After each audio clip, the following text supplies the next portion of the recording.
Welcome to the Thrive in the Workplace podcast, brought to you by The Wellness Theory in partnership with B1G1 Business for Good. This podcast is all about uplifting organisations to thrive when it comes to all things workplace wellbeing. From organisational culture, the most effective wellness campaigns you can imagine, and integrating social good. You will find insights, inspiration and information that supports leaders at all levels to implement best practices to improve engagement, performance and vitality within the workforce. We believe that workplaces can and should be healthy and sustainable for both the workforce, the bottom line and the community. And in this podcast, we'll show you how. And just so you know, for every listen this podcast gets, we'll be donating to a life-saving project aligned with the UN 2030 global goals. So thank you for being here and continuing the ripple effect. Without further ado, join us to thrive in the workplace and become a force for good in the world. I'm your host, Charlotte Stebbing-Mills, and today I'm joined by Bobbi Hartshorne, who is the founder of WellWise. Bobbi is a workplace wellbeing and performance enthusiast, researcher, and strategist. She optimizes wise organizations, leaders, and employees who understand that employee experience and their wellbeing are vital components of long-term success. She does this by applying cutting-edge research, straight-talking insights, tailored strategies, and practical implementation that can be embedded and sustained organization-wide. So welcome to the show, Bobbi. I'm so excited for this conversation. Me too. Thank you so much for having me on. I absolutely love it when I meet someone that is geeks out on this stuff as much as I do, but also can talk about this stuff all day long. But for our listeners' sake, we're going to keep it on point. And I would love for us to kick off with you sharing, why do you do the work that you do at WellWise and a bit about you and your background? Well, that's a great question. I actually started in the student space, working with universities and student accommodation providers all over the world, and developed a wellbeing strategy for student accommodation context for students. And then the pandemic hit. And what started to happen in our organizations all over the world was that the well-being issue really came to the fore. I think it's been kind of bubbling under the surface for some time now, but it really hit businesses quite profoundly. And I started to realize that a lot of the great work that we'd been doing and a huge amount of the research that I'd done in my role in that student space was equally valid in the workplace. And I also was very aware that the young people that I'd been working with in the student space were entering the workforce or soon to enter the workforce, and that they were going to be coming with very different challenges and needs, but also lots of opportunities for business, but also an interesting, or I suppose a higher demand level for well-being. And I think that was something that organizations were going to struggle with. So in the middle of the pandemic, I decided to leave that role and jump into the world of workplace wellbeing. And what I really, at that initial sort of idea that I had around my theory was, or my hypothesis was, that whilst well-being is fairly universal, it's going to play out differently in different organizations and different sectors, and there are different challenges. And what I was constantly finding when I was doing my research was a lot of very generic advice and guidance. A lot of it was based around office-based workers and knowledge workers. There was only sort of smatterings of bits and pieces out there in terms of both intel and guidance for other industries. And I thought, well, if we are going to really tackle this issue, if we're going to really help businesses to manage this problem and help employees to thrive in the workplace, we're going to have to get a little bit cleverer about it. And I was very fortunate that I naturally a bit of a dweeb and like to research things and love data and a bit of an academic. And I have a business partner with a very long-standing research business. And so we kind of put our heads together and said, how can we help provide the intel and insights that organizations say they want, but there is currently no mechanism for them to get that? And so we've spent, basically the best part of 2 years designing and developing diagnostic system. And then we offer some strategy development services as well, if an organization would need that. and then built an amazing network of people just like yourselves and other such specialist providers in the space. Because again, I think organizations have kind of been struggling to find the right people to match their needs and the nature of their businesses and the nature of the challenges. So we kind of unearth the challenges, and then we connect them up with the right solution providers and give them a strategy to measure impact, really. Yeah, and that's such an important piece of this puzzle, because one of the things at Wellness Theory, and our listeners probably heard me say this many a time already, and it's still a new podcast, is we focus on three things, right? The culture element, wellness from a campaign standpoint, and the impact of social good in the workplace and how we integrate that. And I know you really love those kind of three pillars, and a big part of what you do, especially from a diagnostic point of view, is around culture, isn't it? And the link of culture and well-being. So what you do just fits like a glove to what we do, and is so necessary, because like you said, there is such a shortage of well-researched diagnostics and mechanisms for people to actually implement this within organizations in a way that fits into their operational lives as well, because it's more than one person's full-time job if you really looked at well-being. So I would love to know, Bobbi, from your side, what is nobody talking about that they should be when it comes to well-being? That is possibly the best question I've ever been asked on a podcast. Gosh, there are so many things we're not talking about. It's really interesting, actually, Charlotte. People are talking about this stuff, but they're the people like you and I that know this space really well. Our heads are in it, and we have to be cautious we don't end up in an echo chamber, right? Because when I go out and I speak to business leaders and potential clients and clients and things, what I hear is that they're not where we are. They're miles away from where we are. And so the big thing that I think we need to help leaders in particular get their heads around is that workplace well-being is not this add-on, tangential, nudge people to eat better, sleep better, do some exercise. Like, sure, that's part of it. And I'm never going to tell an organization not to do those things. But until we as leaders accept that the way that we are working, the styles of management that we have in our businesses, the styles of leadership that we have in our businesses, the culture that we create in our businesses, the policies and procedures that govern us, until we start connecting those internal business factors and understanding how those choices impact not just well-being, but as a result, performance and productivity and motivation and engagement and all those other things that people like to measure and like to increase. We have to essentially change the language and change the understanding, because what has gone before has been the journey we've needed to go on to get to where we are today, and that's been great and fine, but it's absolutely not going to be ample enough to really kick this thing down the road and really move the needle and solve those burning and really very destructive issues that we're facing in businesses with talent and talent management and retention and acquisition and all that stuff. So for me, the piece we need to start talking about more is what can we start doing internally to help address this issue? What behaviors do we need to change internally? And then worry about how we're going to add on extra features and bring in externals and services and webinars and podcasts and all that good fun stuff. Because if we rely only on that and we don't fix some of the issues inside, we're barely scratching the surface of what needs to change. And the burnout epidemic on the book behind you is the exact product of that not having addressed those issues. And so if we want to deal with that, we're going to have some really honest and frank conversations with ourselves. And that's not always easy, but there's lovely people like you and I around to help do that. So that would be my answer to that question. Nice. Yeah. Again, there's so many ways we could dive into that answer.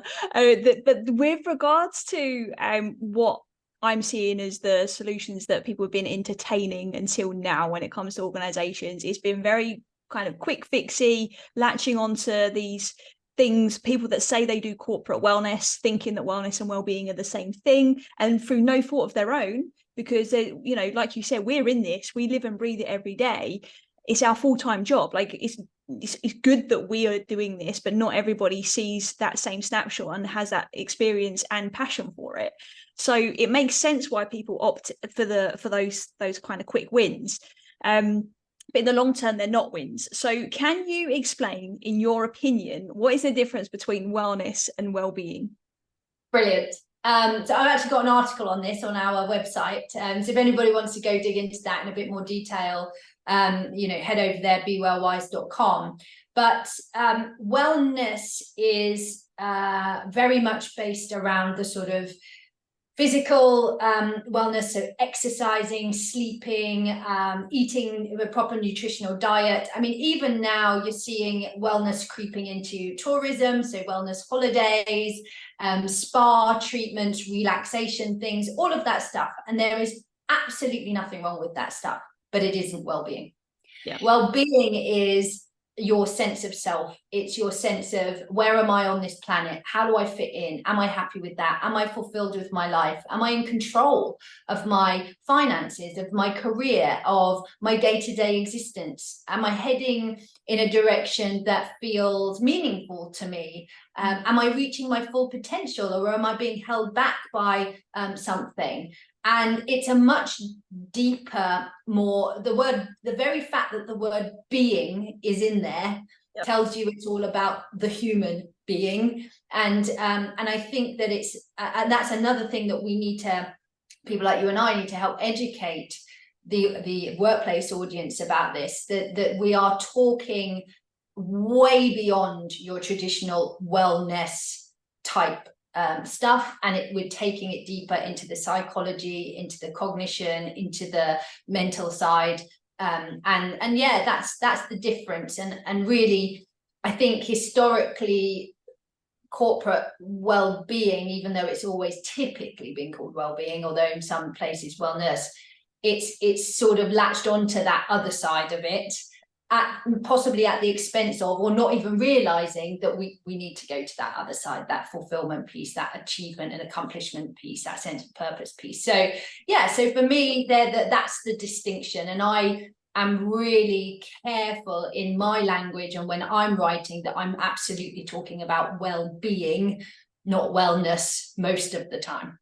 Yeah, it fascinates me because it's like with anything, right? We've all got our own labels and definitions for things, and then we kind of start from there with our solutions and then where we go next. So it's important, I think, for anybody to really write down what they believe wellness to be or well-being to be, so they've got a distinction that makes sense for them as well. Because I'm in alignment with you. That's exactly kind of the way I would define it. I would add into the well-being piece is the environment piece. So wellness being the psychological and the mental health, I would say, also in a workplace. And then the broader scope is the well-being, because I can be a very well individual. You know, I can be getting enough sleep, I can be eating the best, I can feel energized, I can love my life, but pick me up and put me into a toxic work environment. Whoa, now we're having a very different conversation. My well-being is going to suffer drastically. So yes. And I also think well-being is, I think wellness is something you can kind of manage to a degree on your own. It's a bit more of an individual thing. And so, you know, you can choose when you sleep, what you eat, you know, how you spend your afternoons, etc. Well-being is, I always call it, thriving is a team sport. The interrelationship between one person's well-being and another is so strong that if we, and this is why culture is so important in businesses, because of what we call the social proximity effect, which is that I will start taking on the behaviors of others near me, because that's how humans work, to get that sense of belonging. Now, if those behaviors are really healthy and really thriving and really positive and are creating value, then lots of people will trip into that. If they are destructive behaviors, if they're toxic, if they're micromanagement, if they're control driven, if there's a very high smoking population, you know, all of this, we all eat McDonald's 6 times a week, other people will start doing that, even if they came to you as like you said, as a super healthy, super engaged person, they can easily lose those good traits and start adopting the bad traits, which represents a massive cost to businesses and to the individual. So I think well-being is very much about the interconnectivity of you and your surroundings, but also the people that you're with. And that is very hard to maintain good wellness when you are in a bad well-being environment. Exactly right. And a long-term strategy that includes both, I think, is what underpins peak performance, right? And the subtle difference between the two is what will make or break a program, essentially, or a strategy that an organization has. And you've touched on something really important there, which is like the leaders and like the role that they play in that, right? Because yes, it's proximity to the person next to you that might be at the same kind of level as you, but as soon as we start to model people and we model those that are more senior to us, which is natural and very much a part of our human nature that we would do that, is like we sometimes see a blurred line between what potentially good leadership is and what not so good leadership is, and that will then have this knock-on effect. So talk to me about your views, really, what you've been observing perhaps over the last year or two here in the region, and like when it comes to leaders, the good, the bad, the ugly. Tell me everything. Like, what's the biggest maybe issues that you're seeing? All right, let's start with bad and the ugly. So look, people often ask me to talk about the region as in the GCC. And yes, there are certain things that are maybe more prevalent here or more extreme here. But what I'm about to say are issues globally. I have never, ever spoken to anybody in any company who doesn't go, oh, yeah, I've experienced that. Oh, yeah, that happened. We've got someone like that in our business. Oh, yes, I've had that in the previous job. So I don't think that the GCC is particularly unique. And in some ways, as we'll get to when I get to the good, I actually think they've got an advantage. And I'll come to that in a minute. So some of the really ugly stuff that we see, and I guess this does dominate here, is we still have a super stratified income level and a super stratified payment system and salary system. And the thing that I actually had a conversation with somebody about this the other day. I said, what we choose to pay people and all that's a business decision. How we choose to talk to somebody, treat them, and support them, that's a personal choice. So as a leader, am I choosing to turn up as a bit of a bully, as seeing you as a second-class citizen, as not seeing your humanness, as seeing you as just a pawn in the game, completely disposable? I do think we have that issue still here in the region, and I don't necessarily think that only exists in those lower salary positions. I think it exists further up the food chain, but I think we're some way away from servant leadership here, and we're still very much in egotistical, power-driven leadership, and there's some cultural things at play that create that. So I think that's a hugely unfortunate part of the leadership trends here. In terms of the bad, I definitely think this is universal. I was actually chatting, interestingly, to Andrew Stotter-Brooks earlier today, and he was talking to me about, he was explaining to me that he was having a debate with somebody about whether or not leadership is about relationships and people, or whether it's about technical skills and prowess and capabilities. And both Andrew and I very much, unsurprisingly, sit on the relationship side. But the person he was speaking to could not have disagreed with him more strongly, and said, no, leadership's all about my ability to be a great engineer or a great lawyer or whatever it is, and the people is secondary. And I think that is a leadership crisis that we are now really paying for. And I think that exists everywhere. And I think that we cannot blame leaders for not being great people leaders, because they've not had years of experience and development of those skills. We've not invested in that as organizations. And so, Deloitte's recent research, 84% of managers believe that they are part of the cause of burnout. They are starting to acknowledge that they have a role to play in another human being's existence. And I don't know as that consciousness has risen to the level that it needs to rise to. And I don't think that the system of business is doing enough to unravel some of the less helpful elements of the old leadership style and move us towards those more people-centric and human-centric leadership styles, which we're all desperately in need of and craving. So I think that's the bad. And then in terms of the good, I'm absolutely seeing both here and all over the world an acknowledgement that is starting to be a problem.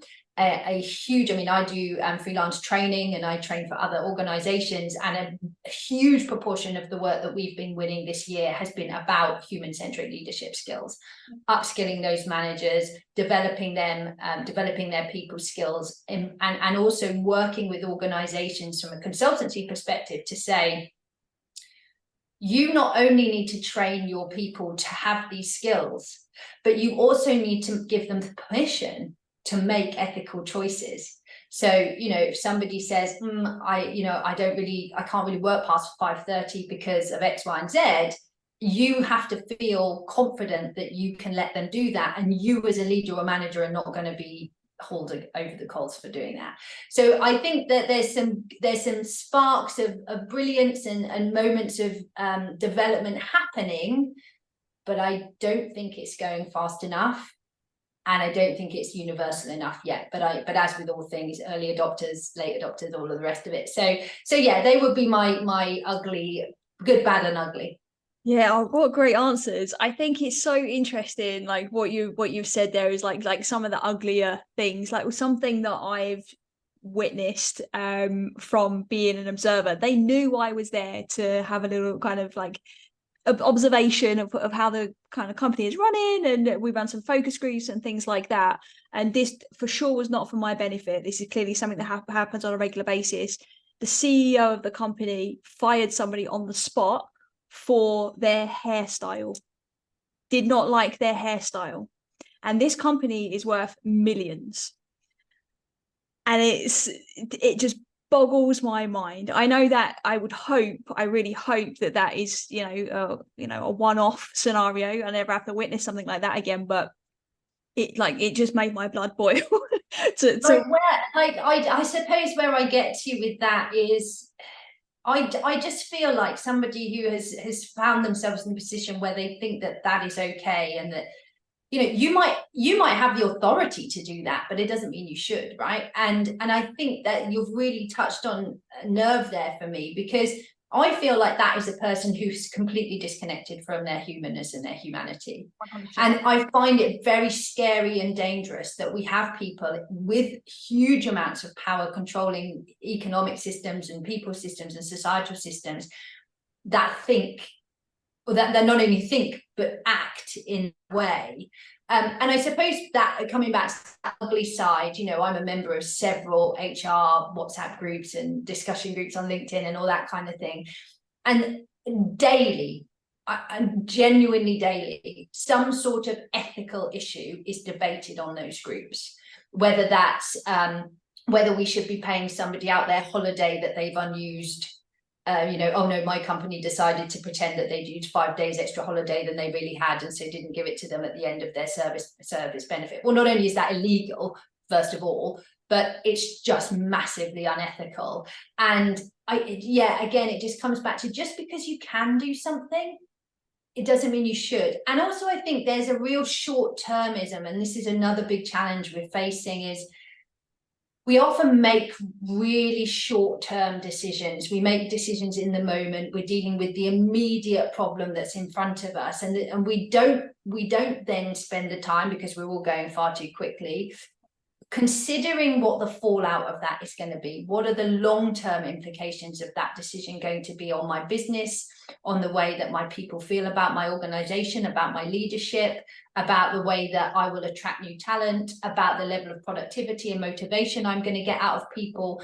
Because even though in your case that situation with the hair and the firing happened to one individual, it has ricocheted across the entire organization, and water cooler chat, and everybody's just gone, oh, Yep. And you've immediately just so quickly destroyed morale and destroyed any trust. And how can you have leaders that think that operating like that is good for business? That's what I really struggle with. I'm like, you are there as a custodian of a business. It is your job to make that business run as successfully as possible. And actions and behaviors like that are the total antithesis of that. And for me, that stuff has to be called out and it has to be faced, and we have to deal with it.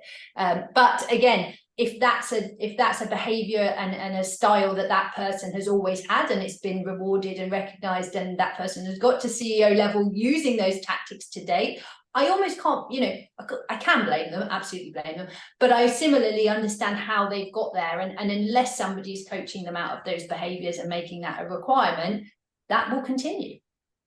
Exactly. And that just has that ripple effect through the business, and not in a good way.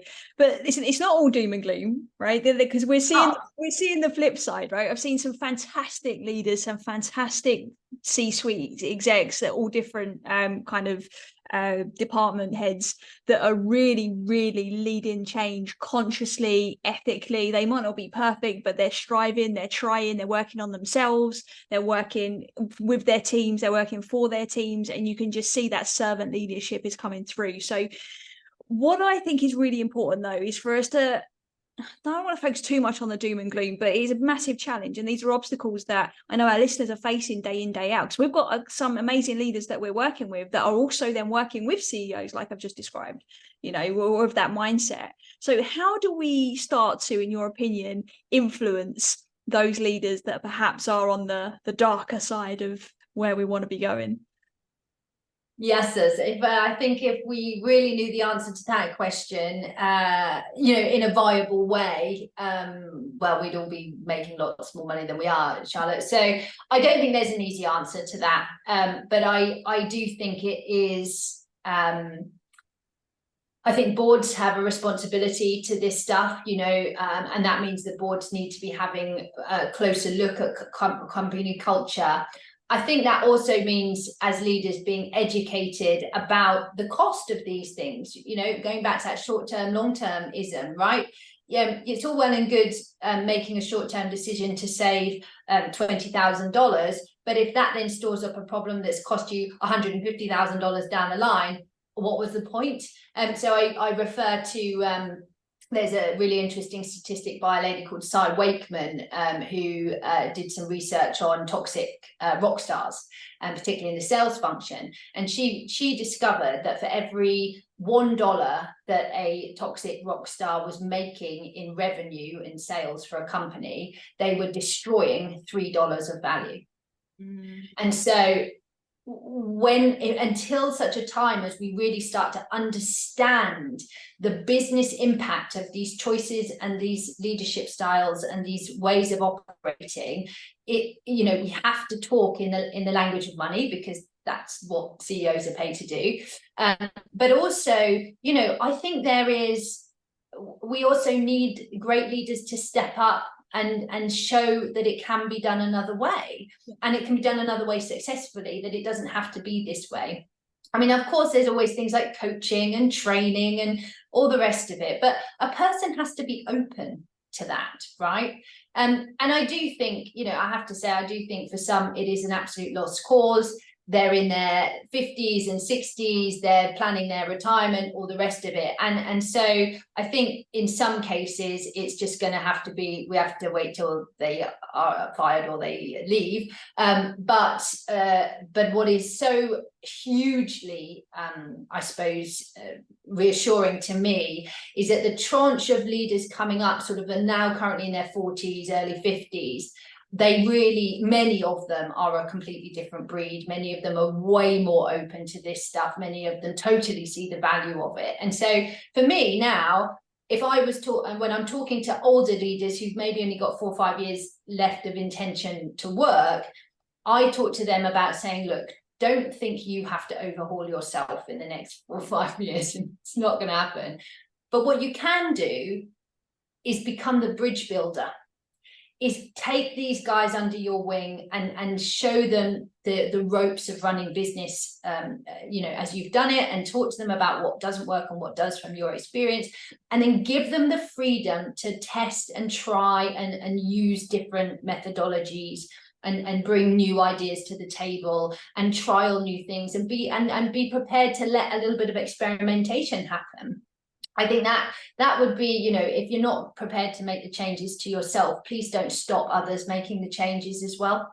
Yeah, exactly, because that ends up being extremely disempowering as well. But also, even if you haven't got a leader that's open to even show you the ropes and, they're on their way out, essentially, like, you can still take that upon yourself to learn what not to do. You can take that as a lesson. You can really own that. And I think the great leaders do. I think some of the best leadership lessons I ever learned were from the worst leaders I ever worked with in my life.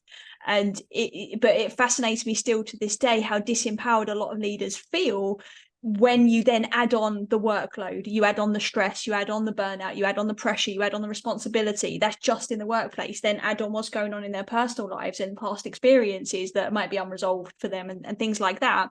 Then it's just this massive melting pot. So I think sometimes we forget that actually, do you know what, we've got all of the power we actually need within us. We might not be able to affect rapid change immediately for everyone in the whole business, but you can start where you are. And I think that gets lost sometimes. And I think also, I say this to leaders all the time, especially when I'm doing training. I say it is exhausting to carry around, or to drag around an unhealthy, disengaged, demotivated, unproductive, do the bare minimum, apathetic workforce. It's exhausting, because getting those people, you can pay people whatever you want. You can have them sat at a computer 9 hours a day, but they don't actually have to deliver anything. Yeah. And a lot of people don't. And so if you're a leader of those types of people, trying to reach your goals, trying to achieve your targets, trying to show your value, you will never be able to do that on your own. So you have to rally the troops. You have to get people on board your bus. And that is so much easier when people feel like you care, that they have clarity around what their job is, that you value their contribution, whether or not that's washing the dishes to present to the customer. If there's a dirty dish in front of a customer, that creates a huge chain of problems for a hotel group or a restaurant group. So even if we perceive that to be a low skilled, low paid, small job, it actually is a really important job, and teaching people and talking to those people and telling them how important they are to the system, and that they have a role, and that I value you, and that I want to help you to progress and become more than a pot washer or a knife polisher. That is how you get a workforce to work hard for you. Yeah. Cracking whips, firing people for hairstyles, toxic rock star behaviors, that is not how you get people to follow you. And it's a very, very short-lived success in those times. And actually over the time, it just ends up being so tiring and exhausting. And that's why, the Deloitte study, I referred to another Deloitte study, was it 76% this year of CEOs and C-suite saying that they want to leave their job, seriously consider leaving their job for one that better supports their well-being. And I'm like, but that's it. Like, where are all these people going? That's 76% of all CEOs that were interviewed. If that's representative of society, there's 76% of companies that are not looking after people's well-being, and the CEOs are feeling the pressure of that. Yep. So instead, be the CEO that changes it in your organization. That, I suppose, that's what I struggle with a little bit. What I find really fascinating about that is I think those C-suites are leaving, but then they are becoming entrepreneurs and they're setting up their own thing. And this is where I think those more perhaps toxic leadership styles and organizations that are struggling are going to start to disappear, and they're going to be overtaken by these smaller businesses that will end up way overproducing results compared to what has been, and people are going to be happier and healthier in the process. Yeah, and I was speaking to a CEO not so long ago, and he said, gosh, a huge organization, monolith organization, and he said, gosh, I only wish we had more of an entrepreneurial spirit. I only wish we were more of a startup mentality. And I'm like, you don't need to wish that.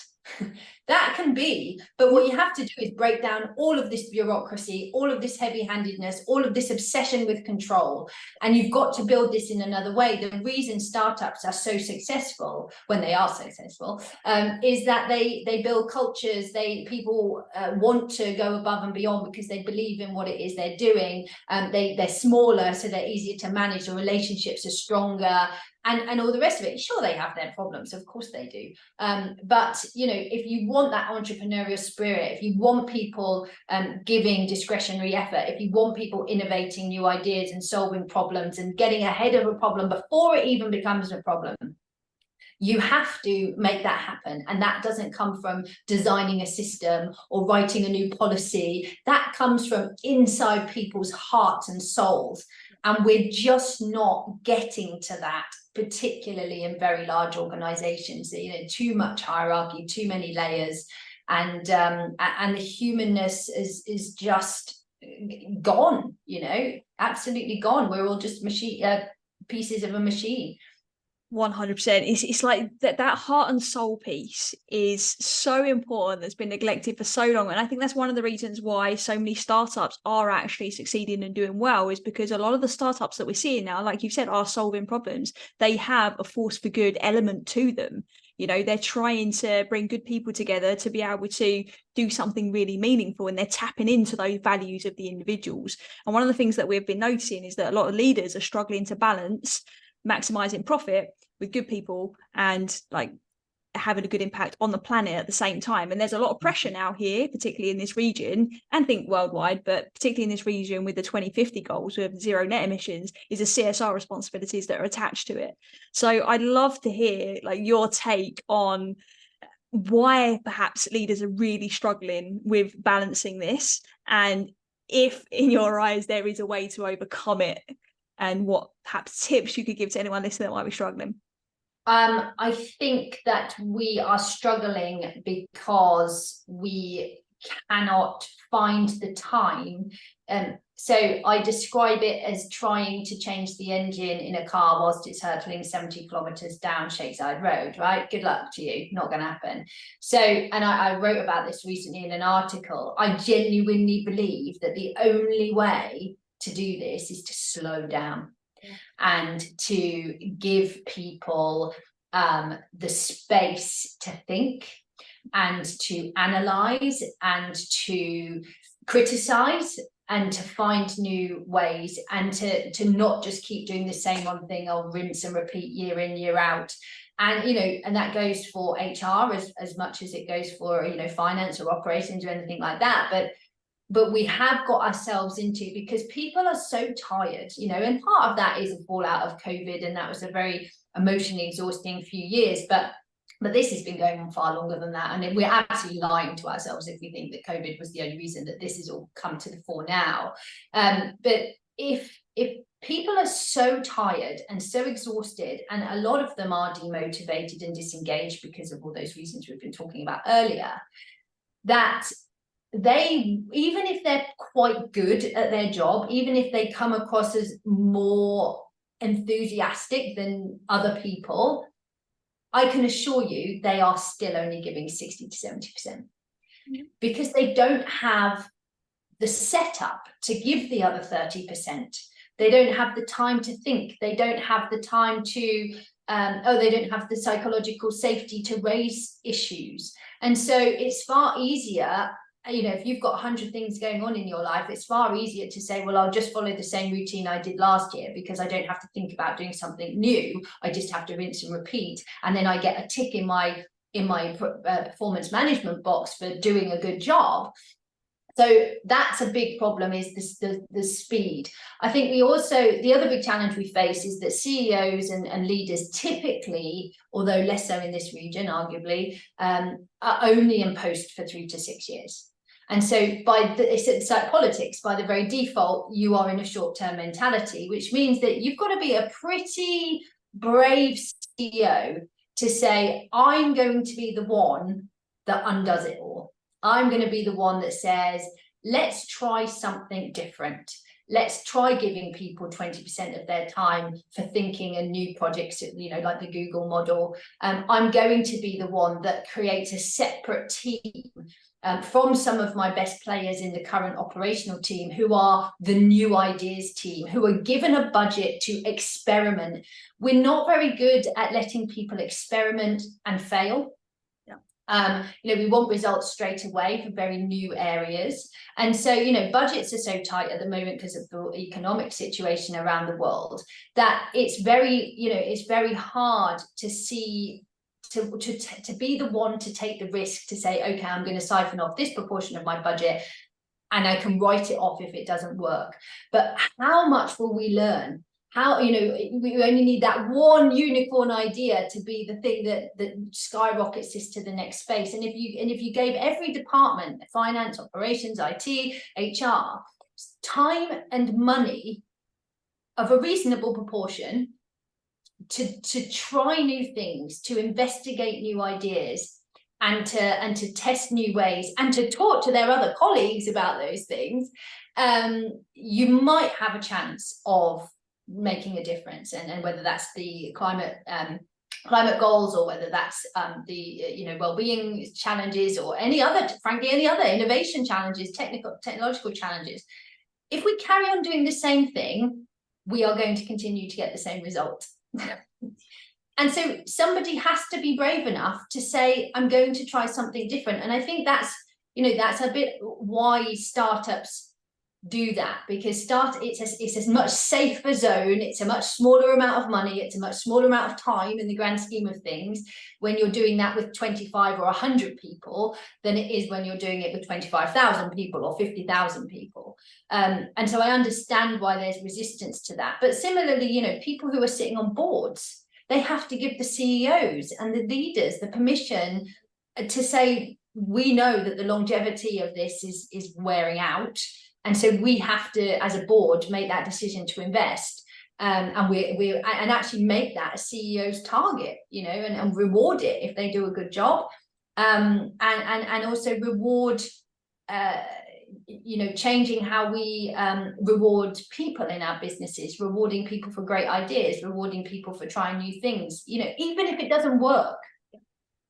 Trying a new thing, because even if the actual first initial idea doesn't work, what you will learn along the way will be so valuable to the business. You will unearth things that were never going to be unearthed otherwise. So, you know, there is absolutely a value in doing it, even if it doesn't turn out quite as you thought it would. So yeah, I think that sort of experimental piece, that slowing down piece, and the way that we reward people is really important. And actually, just on that point, talking about apathetic, disengaged, low productivity, there is some research that suggests that if you give employees something really important to do, that they really want to do, for just 20% of their time, their discretionary effort on the other 80% goes up. So it does come back to you. And so, you know, they will be much happier and much more engaged in their other work if for 20% of the time they're getting to do new things and stretch themselves and do new challenges. So, you know, a lot to say for that approach. And that gives that you get more squeeze out of the time available when that happens, right? And I think that's something really important, because we live in a fast-paced world in business, no matter the size of your business. Like, yes, I think it can feel a lot faster when you're in a massive company, but at the same time, like, we've all got 24 hours in the day. We've just got to find a way to get the most out of it and to maximize it. So have you got any other practical day-to-day solutions for anyone listening that needs to slow down? We'll come to the short-term, long-term thinking shortly, but just the slowing down. What can somebody do? I mean, you can tell I'm a data geek, so I'll keep throwing statistics at you. There are a lot of statistics to say that the work that we do in business, generally only about 35 to 50% of it is actually adding any value. Which means that you are going super fast, burning yourself out, you know, at the expense of your relationships with your husband, your wife, your children, and all the rest of it, not going to the gym, not doing your exercise, not eating properly, grabbing something, shoving it in your mouth for 20 minutes before you go to the next meeting. My biggest tip to people who think they need to slow down to go faster and get off the hamster wheel is really assess what you are doing day to day. Spend a week or a month and write down, what am I doing? And then next to each of those items, you know, how long did I spend doing that thing? And this is a bit of a, you know, boring, irritating thing to have to do for a couple of weeks, but gosh, you will learn so much. What did I do on every day for 8 hours? How long did I spend doing it? And then red, amber, green it. Green, this is directly contributing to the values, the mission, the vision, the goals, the targets. This is sort of indirectly doing it. That's an orange, but maybe I can drop some of that stuff. And you will be surprised how much red is on your list. And then the question is, if you have the authority within yourself to say, stop doing red things, then just stop doing them. Otherwise, you need to go and the reason that I tell you to write it down is because you are now going to have a conversation with your manager that says, I've just been looking at how I'm spending my time. And I heard that we don't really, you know, we're not using our time most efficiently. And I'm not particularly happy just running on this hamster wheel. And actually, I'm costing you quite a lot of money not doing very much. And that's just soul destroying for me, exhausting for me, and bad for you. So I'm going to suggest that we stop doing these things, or we significantly reduce them. And I'm going to suggest I do more of this stuff I really, really enjoy, and more of this value add stuff. Oh, and by the way, could I spend half a day a week thinking of new ideas? Some managers are going to freak out when you say that, because you will be so far ahead in your thinking than they are. But so there's going to be a degree of tact that has to be, you know, as you approach that conversation, but approach it as a really positive conversation, as a really willing, having high levels of person accountability, having high levels of desire to do a great job. Then illustrate that that is what you are trying to do. And in doing so, eliminate that busy work. Oh my gosh, busy work. And we wonder why people are apathetic, because they're spending hours a day and hours a week doing stuff that adds no value. They know it adds no value, but it's keeping them from things that matter to them. Yeah. So as an organization, we have to get out of that. But if you don't have an organization looking at that, then do it for yourself. Yeah, exactly. Doing it for yourself is essential. And it's funny because the good thing is that with technology now is a lot of those kind of things that we're doing because we think that we have to be doing, and the red stuff that you described can be automated. They can be delegated now to things like AI. But again, it takes a forward thinking company to be able to actually look at that. So, but like you said, start with where you are, because and another good book actually that anybody can go and read is like Essentialism. They talk about the concept of less is better. Right, that was very less but better, and it's a game changer. Even like, just give it to your team, give it to your manager. You know, if you need to manage up a little bit, it can be really, really important, so that you really believe it before you have those conversations as well. But the conversation that goes with it is absolutely necessary. Otherwise, you're going to start to resent the situation that you're in because you know it, but nobody's understanding you. Exactly, and I was just about to say, get some allies, right? So, you know, there are other people in your team or in your organization, in your department, right? This is not a witch hunt. So you have to be careful that you don't come at it and like tell your manager that your manager's rubbish and why they make you do all this busy work, right? Every manager is making people do busy work because they don't know any different. So instead, you come at it as a group. You know, maybe it's a bit easier if there's 3 or 4 of you who've all done this exercise, who've all said, you know what, if we added up all these hours between us, we've basically got another whole person in our team. We stop doing some of this stuff. And guess what? That will make it easier, Mr. or Mrs. Manager, for you to reach your goals, for us as a team to reach our goals. And it's just such a more enjoyable way of working when you're actually doing stuff that matters. But yeah, you know, and that can definitely happen at an individual level. But the absolute challenge is that a lot of that busy work comes in from other departments. And it's that crossover. It's HR asking you to complete this form or do this thing or do that thing, and to tick boxes and to meet HR's goals and requirements. it places a huge amount of downward pressure on other departments. There's a great book, there's a couple of great books. One's called The 9 Lies About Work, and the other one is Humanocracy, which comes with a little online course, and they both really talk about this wasted time, and then they give real life examples of how organizations have eliminated it at the organizational level. So if you're a leader listening to this thinking, oh, I want to get on top of that, there would be 2 books I recommend. And if you're and of course if you're an individual as well, but they're talking more at systems level. Brilliant. That's really, really good. Great advice. Anyone listening, I know I'm going to go and read those off the back as well. One thing that I find, obviously, there's a big part of this whole well-being piece is that it starts with leadership. And we've obviously already touched on leadership, but I feel like there has to be a role, and there are roles of like chief sustainability officers and chief wellbeing officers, but again, they're still very much like silo roles. It's like there needs to be somebody that is looking from above at the whole company, looking at sustainability of the individuals, of the business, of the bottom line, of the vision, the mission. How are those things interconnected? Like what technology can we bring in? What does the future look like? And because like you said, that short-term thinking is causing us problems, not just in the workplace, but if you look at the society and governments and everything, right? We won't go there today. But I think it's really, really critical that we start to adopt that long-term thinking, and you've touched on that really, really nicely. So like, what do you see being some of the potential solutions for that? So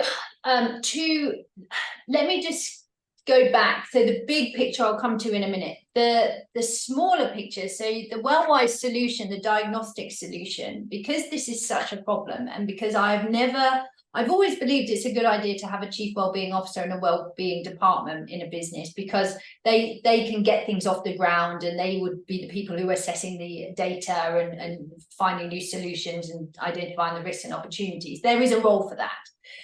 But the reality is that creating a culture of well-being is everybody's responsibility, from the employees through to supervisors and managers, all the way up to the CEO. And at the moment, we typically sort of hand it off to either a wellbeing person or a HR person or a comp and benefits person, and then they are expected to suddenly work miracles across an organization the size of a small country. And, you know, let's be honest, if you as a CEO really asking yourself, you know full well they're set up to fail. You absolutely know they've been set up to fail. So then that creates resentment, because the whole organization knows they've been set up to fail. And so then they're saying, well, why are we even bothering this? Because it's just paying lip service to it. Yeah. So it actually can end up being counter. You can have a well-being person, but it can create less well-being, ironically. So when we created the WellWise system, I was really committed to making sure that we were able to give insights to every individual, every manager of a certain size team or larger for anonymity purposes, every leader, and the organization as a whole, and to empower those people with the insights and results for their area of responsibility, and then to give them, these are your 5 priority areas to work on, and here's a load of help and guidance for you to do that. Because as we said at the beginning, most people are not knees deep in this like we are, and they don't have those skills. They've never learned those skills. They don't understand these topics. So they're never going to solve the whole thing simultaneously, and they're not going to build Rome in a day. So let's make it easy for them. Let's give them just 3, 4, 5 things that they're working on with their team, as an individual, with their department, and start chipping away and give them the tools to do that. And then make sure they do, right? Build that into performance management, into expectations. And when you're hiring, you want to see those skills, etc. So that's the way to stop it failing by being a single person or a single group of people's job. It isn't a single group of people's job, it's everybody's job. So that's the first tip that I would have.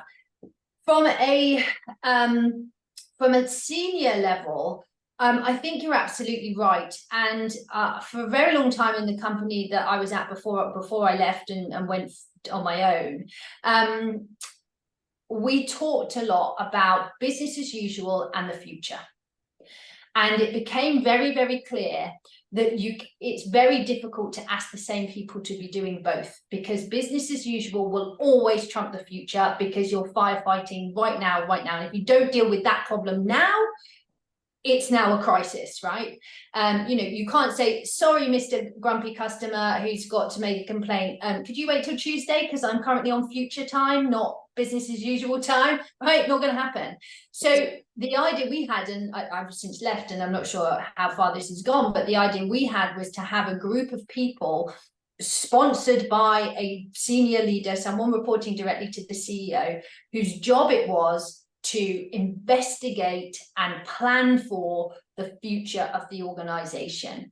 And that could be, there could be a climate net zero specialist in that group, there could be a well-being specialist, a culture specialist, there could be an innovation technology specialist there would be somebody doing research on looking at the future of economics and trends and patterns and what's going to come into our industry that we need to be aware of. And to have people who are dedicated to doing that in your business, and for them to come from all different walks of life, and for them to come from different departments within the organization and be able to see this from finance and operations and all the rest of it, and for them to be properly sponsored, and for that person who sponsors them to have a direct line to the CEO. Because if you don't, the reality is that should be the job of the CEO, but CEOs don't have the time to do that now. Like, let's not pretend that they do. So, instead of us carrying on and saying, oh, that's the role of the CEO and why are we hiring another senior exec? Well, the CEOs are drowning. They're absolutely drowning. So instead, let's take that stuff off their shoulders as a core part of their job. Let's give it to somebody else, and then you keep that line of communication open. And then the C-suite and the board and the senior leadership team make a decision of, okay, the futures team have just discovered this, or they think this would be a good solution. Okay, are we going to invest in that? Are we going to move in that direction? Who do we need to bring in to start shaping and evolving business as usual to that space? If you don't have that, where is this innovation coming from? Where's your future coming from? How are you avoiding those risks? Yeah. And a lot of companies aren't avoiding risks. Risks are hitting them really hard because they're desperately unprepared for them, and many were completely forecastable had they had somebody in a team thinking about those things. And in this region, a really great example of that is the Emiratization piece. We've been talking Emiratization for the last 12 years since I've lived here, and probably before, and suddenly we start regulating it and it's like knocked companies sideways. And how can it have knocked you sideways? We've been talking about it for 12 years. Because people are just doing busy everyday work. They're not worried about what's coming in 10 years' time. But those changes are going to be more extreme, more frequent, and come from more angles than they've ever come from before. And so not having some people dedicated to keeping an eye on that and the planning for it is desperately unwise. And well-being is absolutely one of them. And it's already come and stop people in the face, and we're sort of desperately trying to fudge our way through it at the moment and tick boxes and look like we're doing stuff. But if you really want to solve it because it's now holding your business up, you need to have some dedicated people who are doing that for you. You've got to start with the end in mind. I really like what you have said there about like the future team, essentially, that sits within the company, because it has to be a team. Otherwise, it's like a relay race, but every time somebody passes the baton, they run in a different direction. The finish line's over here, and then we constantly keep doing that with the churn of employees at all levels. But to have like that happening and not put in the future on the shoulders of one person, which namely is usually the CEO, right? So it's so I think forward thinking to be entertaining that idea. I think that's a really good point. And I've seen other models of it where companies have done sub-boards of everybody below the age of 30, for instance, so that you can only be on that board if you're under 30. Interesting. Body Shop are an example of having a Gen Z sub-board, and I've seen other ones where it's not been so much an age thing as it's been about like I said, that kind of bringing different minds together. Often there are certain kind of people who they've done their finance career, they've done all that stuff, they're kind of looking for a new challenge. They maybe only want a part-time role, but they would be a great leader and mentor to some of the younger people in that group, and sort of be that bridge builder. And so, yeah, I've seen that kind of model where it's like a mixture of age groups and a mixture of different different departments coming together. But really, it's just people who, like me and you, get very excited about what the future could be, if only. And you need them to be telling you the if only bits, because if somebody isn't looking for those if only bits and then solutionizing for them in advance, when they come, and they will come, they will catch you out. Yeah, exactly. And it's not like pie in the sky, like we think everything's going to be perfect if only we think about the future, right? It's about being informed about what is happening day to day to be able to then be strategic in what you're then proposing.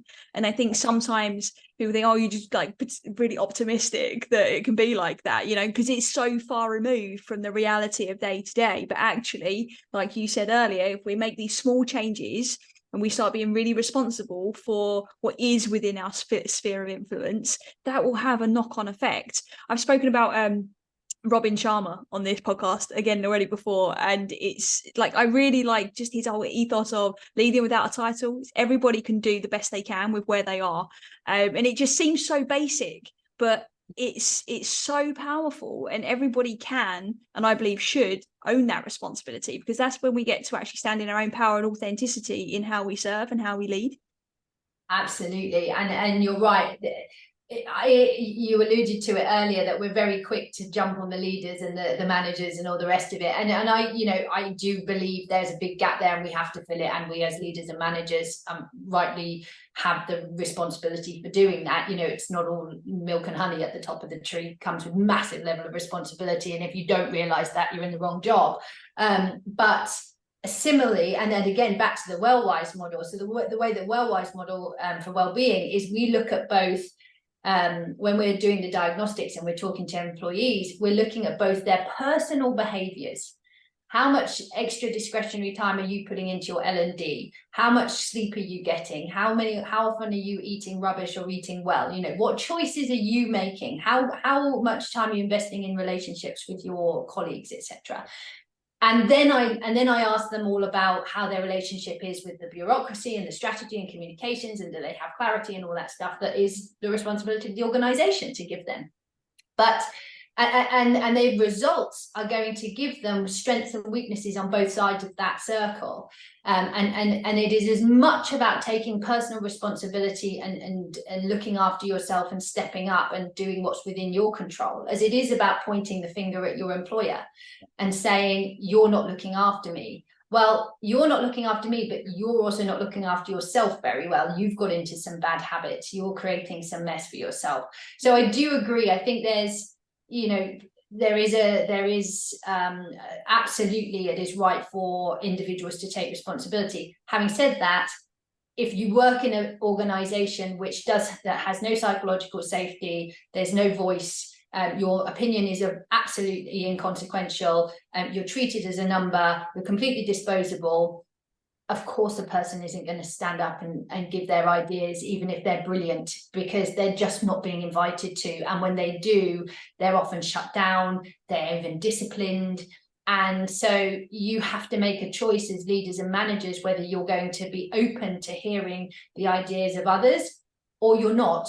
And there is a massive price to pay for not listening to other people's ideas. Yeah, I hear that for sure, 100%. So, Bobbi, I haven't sent you this question in advance, but I'm curious to know, what's your take on becoming a force for good in the workplace? What does that mean for you? So I talk a lot about spheres of influence, right? There's certain things you have complete control over, some control over, no control over, right?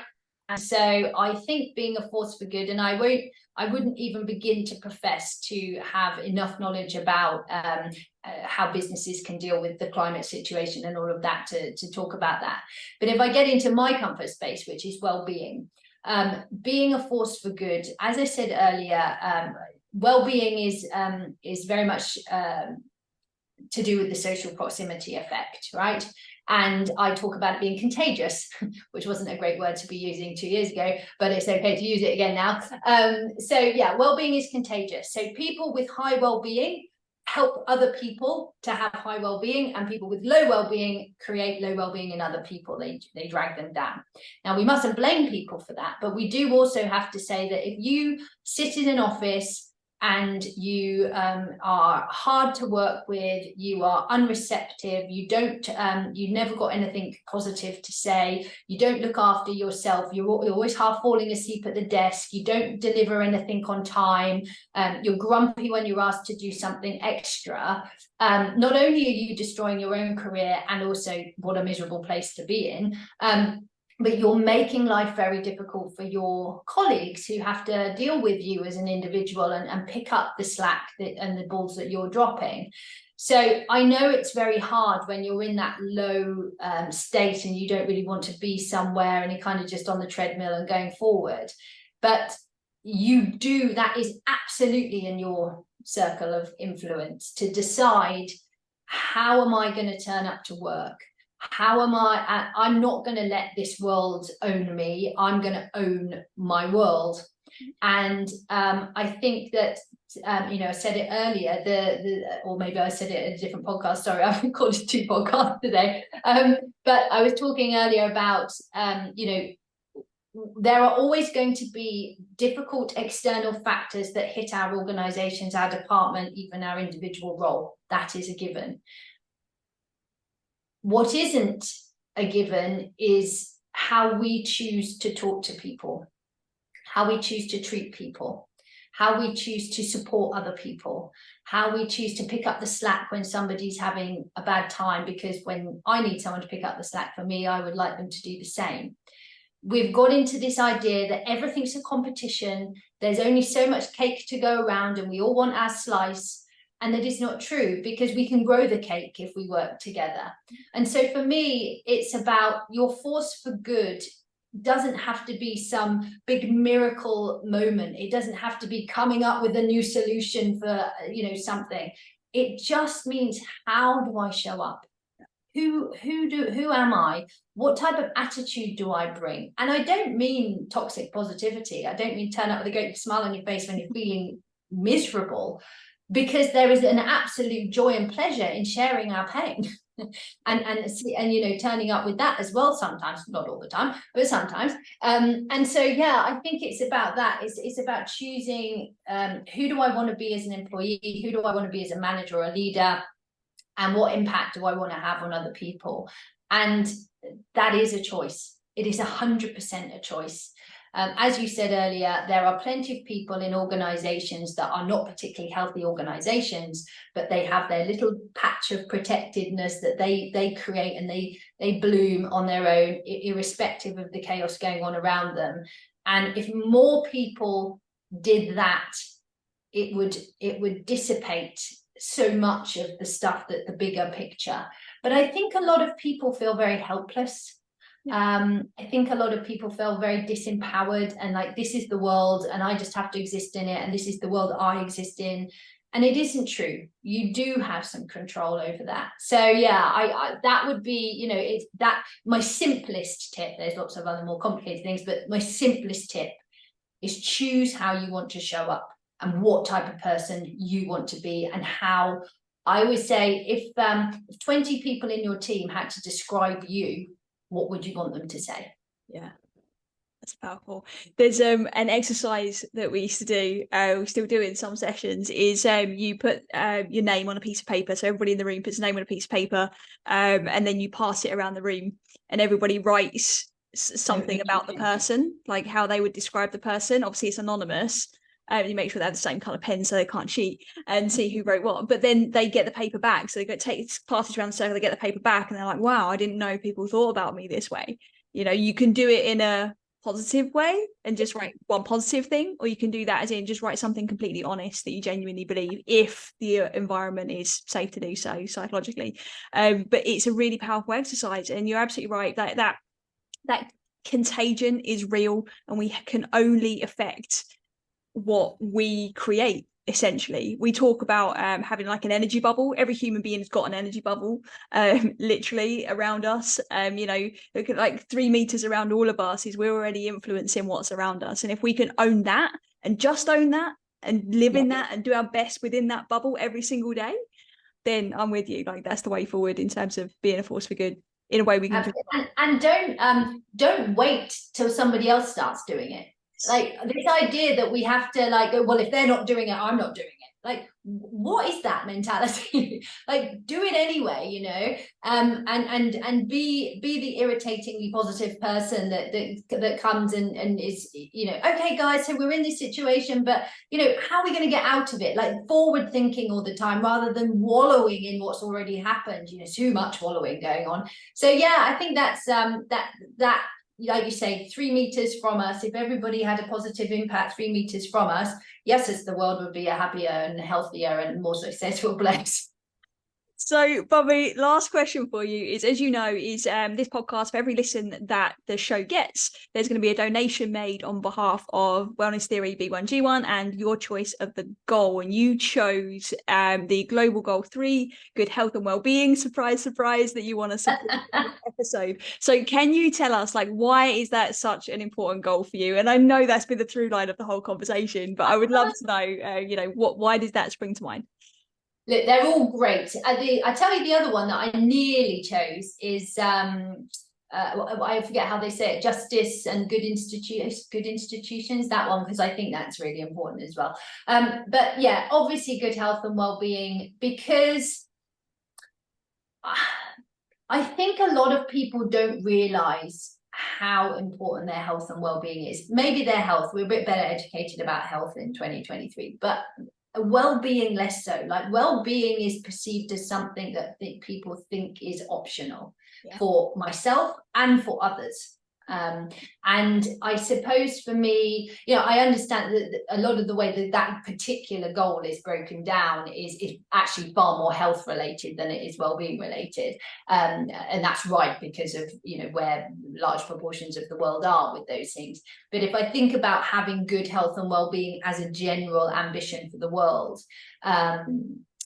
you know, if we can get to a place where we understand, I use the phrase, I'm jumping about a bit here because my mind's going crazy, but I talk about this idea that we are the only animal species on the planet that is not fighting for its own survival. And I really believe that's true. You know, if you study any kind of other animals, even in the worst of situations, they fight and they fight and they fight and they adapt and they evolve. And we're not. We are destroying our health, we are destroying our well-being, we are destroying the health and well-being of others around us, and we are weaker as a result of that. We are weaker socially, we are weaker economically, and it doesn't have to be that way. And it's very frustrating as a person who really understands that, to continue to watch us do that to each other and to ourselves. So yeah, so for me, anything that we can do, whether it's within the sustainable goals or otherwise, that helps people to realize that is a choice that we are making as individuals and as groups and as governments, and it is one that we don't have to make. You know, we don't have to choose the same route that we're going on. Then I'm all for anything that moves us in that direction, and that should be universal. That should not matter where you come from, what country you are, what language you speak, how much money you've got. You know, we leave a desperate amount of potential on the table in our organizations and in our societies, and that is because people are unwell and unhealthy. And that has to be humanity's goal, because the other reason I choose it is because I believe that all the other goals are easier to achieve when we get that one right. Exactly. When people are healthy, when people are happy, when people are positive, they have more headspace to think about they're dropping litter on the floor, whether they're polluting the oceans, whether they're being cruel to animals, whether they're creating unjust systems. Yeah. When we're all angry and frustrated and unhealthy and tired, we don't have the capacity to make those things a priority. And so for me, it's the one that underpins all of the other 16. Nice. Yeah, you're preaching to the choir here for me personally. Like, our mission literally at Wellness Theory is to help people realize when they're healthy and well, they can be a force for good in the world, because we echo that exact idea that actually, do you know what? That underpins it all. If we can, have humanity at heart, be vital and really ooze vitality in what it is we do, and be able to show up authentically, then happy days. 100%. All good. Only good can come from that. Exactly. Well, time will tell. We need to stay on this path and keep championing this mission. Bobbi, thank you so much. We'll make sure all of the links to WellWise are in the show notes, so anybody can come and find you. Is there anything else you want to add to the conversation before we say goodbye? No, just to say thank you again for having me. Keep up the amazing work. More power to you and to other organizations like you. And I do talk a little bit doom and gloom, because I think, sometimes we have to have the hard lessons. I am an exceptionally optimistic person, and the only reason that I do this day in, day out and spend time talking to lovely people like you is because I do believe we are on the cusp of a much brighter future. It is ours to take, but hopefully by spreading the word and maybe inspiring others to just dial it up 1% in the right direction, that, then mission accomplished, basically. Nice. Amazing. Bobbi, thank you so much. Absolute pleasure. Thank you for having me. Today's episode was hosted by myself, Charlotte Stebbing-Mills, the co-founder of The Wellness Theory. If you enjoyed this episode, please do subscribe and share with someone who may benefit, and be part of our mission to help people realise when they're healthy and well, they can be a force for good in the world. I just wanted to share some more about our partner, B1G1. B1G1 is a global movement that enables businesses to incorporate effective impact creation into their everyday activities in a simple and powerful way. Through B1G1, businesses can choose from a wide range of verified projects around the world and integrate these impacts into their business operations. The core concept of B1G1 is that every business transaction or interaction can be directly linked to making a positive impact in our world, whether it's providing access to clean water, supporting education, planting trees, or addressing social issues. B1G1 enables businesses of all types to make a real difference. To find out more about them, visit their website at b1g1.com.